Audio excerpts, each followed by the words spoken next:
రెండు తెలుగు రాష్ట్రాలు నిండు సముద్రాలై పొంగిపోతున్న సమయం. వెండితెరే తనకిది బంగారు కానుకగా భావించే సందర్భం. అన్నగారి పురస్కారం అన్నయ్యకు అందించడం. ఇది ఒక తరం మరో తరానికి ఇస్తున్న గౌరవం, మరెన్నో తరాలకి చూపిస్తున్న ఆదర్శం. ఆ విష్ణువే గుడి విడిచి మన కోసం నడిచి వస్తున్నాడా అనిపించే స్ఫురద్రూపం ఎన్టీఆర్ది. ఆ శివుడే మన గుండెల్లో గుడి కట్టుకుంటున్నాడా అనిపించే సుస్వరూపం మెగాస్టార్.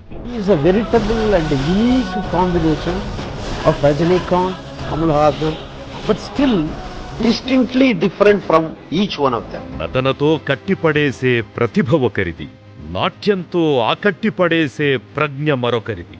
అందుకే వీరిద్దరూ ఎవరి యుగంలో వారు జగదేక వీరులయ్యారు, జనహృదయ చోరులయ్యారు. కాబట్టే ఆ అడవిరాముడి పురస్కారాన్ని ఈ కొండవీటి దొంగ త్వరలా స్వీకరిస్తున్నారు. తెలుగు చలనచిత్ర రంగానికి రెండు కళ్ళు, అటు ఎన్టీఆర్, ఇవాళ ఏఎన్ఆర్ మధ్య మూడవ నేత్రం చిరంజీవి. సామాజికంగానూ ఇద్దరిది ఒకే పంథ.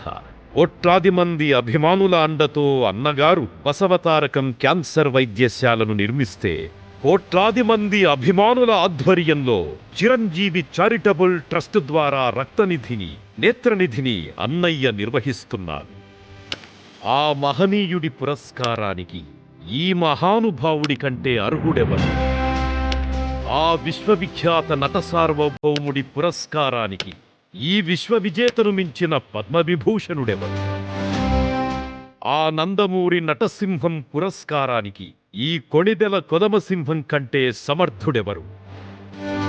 అందుకే ఈ ఆదుకునే ఆపద్బాంధవుడికి, ఇలా ఆత్మీయతను పంచే శంకర్ దాదాకి, ఇలాగే చిరునవ్వుల వానలు కురిపించే ఇంద్రసేనుడికి వెరసి మనసుల్లో చిరస్థాయిగా నిలిచిపోయే మన శంకర వరప్రసాద్ రాష్ట్ర ప్రభుత్వం సగర్వంగా అందిస్తుంది నందమూరి తారక రామారావు జాతీయ పురస్కారం.